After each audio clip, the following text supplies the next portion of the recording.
알기 쉬운 생활법령 함께 알아보도록 할게요. 자, 공유경제 요즘 주목을 받으면서 정말 무서운 성장세를 보이고 있는 분야가 있습니다. 바로 공유 자동차 모빌리티 서비스 분야인데요.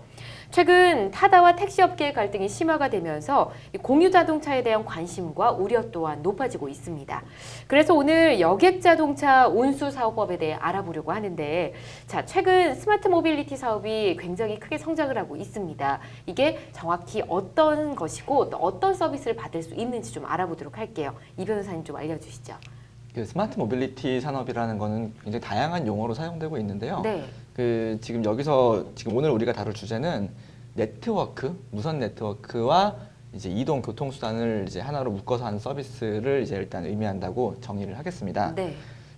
뭐 많이들 아시겠지만 스마트 모빌리티 사업 관련해서 다들 아시는 뭐 카카오 카풀 서비스, 네. 그리고 소카는 저도 옛날부터 많이 썼는데, 네. 그리고 최근 들어서 2018년도 10월부터 들어왔던 그 타다, 네. 요게 또 있습니다. 그래서 타다가 들어오면서부터 이제 굉장히 스마트 모빌리티 시장이 좀 논란이 많이 일고 있는데요. 네. 타다 같은 경우에는 지금 이제 한 6개월 정도 서비스를 했는데 그 사이에 60만 명 정도의 회원수를 확보를 했고요.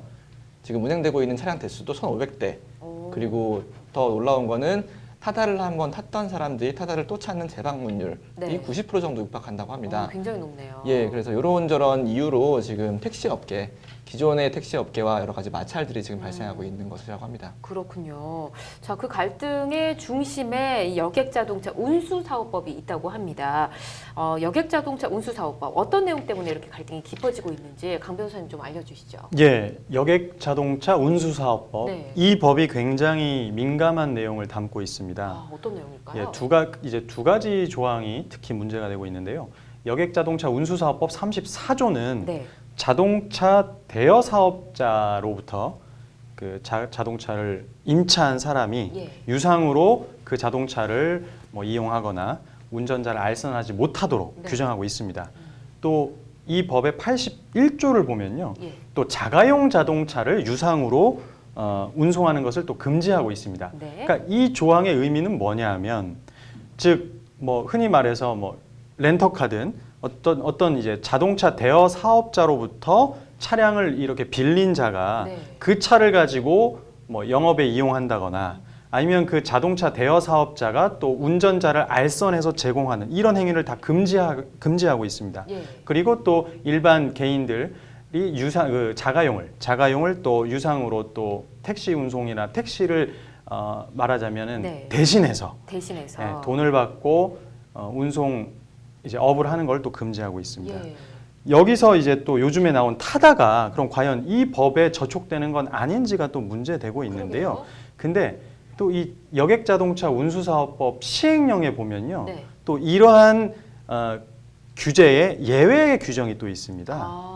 그래서 11인승 이상 그리고 네. 15인승 이하의 승합차를 이렇게 자동차 대여 사업자로부터 빌려가지고 그것을 또 유상 운송에 이용하는 것은 또 예외적으로 괜찮군요. 허용하고 있습니다. 따라서 이 부분, 이 지점이 지금 택시업계와 이 타다라는 이런 새로운 네.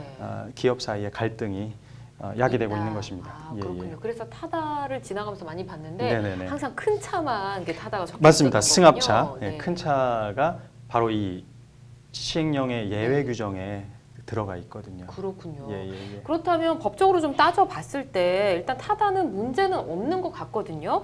근데 왜 이렇게 택시업계가 반대를 하는 건지 그 내용 좀 알려주시죠.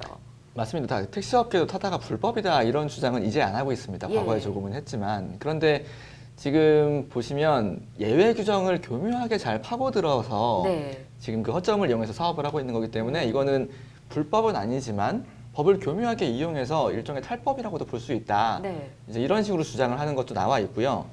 그래서 제일 중요한 이유는 뭐냐 하면 아까 말씀하셨던 그 예외 규정이 신설된 이유는 뭐냐 하면 11명에서 15명 사이의 중소규모 관광 산업을 활성화하기 위해서 그런 거거든요. 네. 자, 그런데 택시 그 타다를 이용하는 사람들 중에서 관광 목적으로 타다를 이용하는 사람은 사실상 거의 없다라고 보는 게 무방하고 예. 실질적으로는 택시를 대체하는 수단으로 택시와 경쟁하는 수단으로 사용되고 있는 것이 현실입니다. 그렇기 때문에 타다 입장에서는 법의 그 시행령의 목적과는 다르게 운영이 되고 있는 것이기 때문에 네. 이것도 문제다라는 지점을 이제 지적을 하고 있는 거고요. 예. 또 한 가지는 택시 같은 경우는요, 그 물가 안정에 관한 법률이라는 법이 있는데 그 법에 공공요금으로 분류가 되어 있습니다. 네. 공공요금으로 분류가 되면 시장 상황에 따라서 임의로 가격을 책정할 수가 없게 돼요.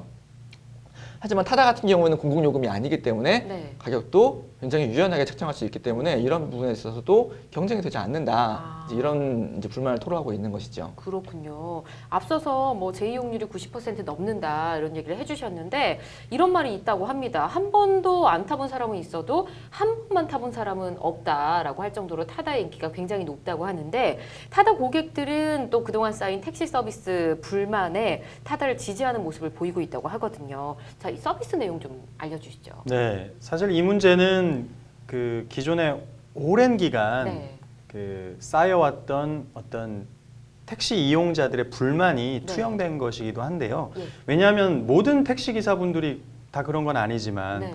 일부 뭐 택시 기사분들의 경우 뭐 불친절한 서비스로 고객들을 굉장히 불편하게 만드는 경우가 있지 않습니까? 그렇죠. 근데 최근에 이렇게 좀 발전하고 있는 이 차량 공유 서비스를 이용해 보시면 예. 서비스의 질이 그 고객 입장에서 봤을 때 기존의 택시보다 굉장히 서비스 질이 좋다고 느끼시는 분들이 또 있거든요. 네. 그래서 내가 이용을 해보니까 차량 공유 서비스 괜찮다. 기존의 택시보다 뭐 비용의 차이는 별로 없는데 더 낫지 않냐. 이런 어떤 경험에서 오는 네. 그런 점 때문에 이런 택시 업계에서 차량 공유 서비스를 반대하는 것을 좀 좋지 않은 시각으로 보고 있기도 합니다. 그렇군요. 네네. 말씀해주신 것처럼 모든 택시 기사님들이 그런 건 아니지만 그렇죠. 네.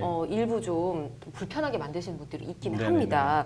근데 택시 업계의 이런 반발 지금 이번 사태가 처음은 아니잖아요, 변호사님. 그렇습니다. 예. 사실 몇 년 전부터 이런 논란이 이어져 왔는데요. 예전에 과거로 돌아가 보면 우버 그렇죠. 우버 택시가 한때 문제가 됐었고요. 네. 그 다음에 카카오 카풀 서비스도 문제가 됐었습니다. 맞아요. 근데 이 두 가지는 사실 그 현행법 여객자동차 운수사업법에 저촉되는 지가 굉장히 문제가 됐었고 결론적으로는 우버 택시의 경우에는 명백히 이제 관련 법 위반이다 네. 해서 이제 퇴출 수순을 밟게 됐고요. 네. 그다음에 카카오 카풀 서비스도 결국은 관련 부처와의 조율, 뭐 택시업계와의 어떤 조율을 통해서 법의 테두리 안에서 이제 허용하는 것으로, 예. 즉 출퇴근 시간에만 제한적으로 허용하는 것으로 이제 정리가 됐습니다. 예. 그래서 이제 예전에는 이런 반발이 또 있었고요. 그렇죠. 예, 예. 지금 새롭게 타다 서비스가 또 이제 논란이 되고 있는 것입니다. 그렇습니다. 네네. 이 한 택시 기사가 분신을 할 정도로 택시 업계는 좀 위기감을 느끼고 있는 것 같은데 그렇다고 이 승차 공유 스타트업 그만둘 수는 없는 것 같거든요. 지금 이인환 변호사님께서 스타트업 법률 지원단에서 활동 중이시지 않습니까? 네. 어떻게 생각하십니까?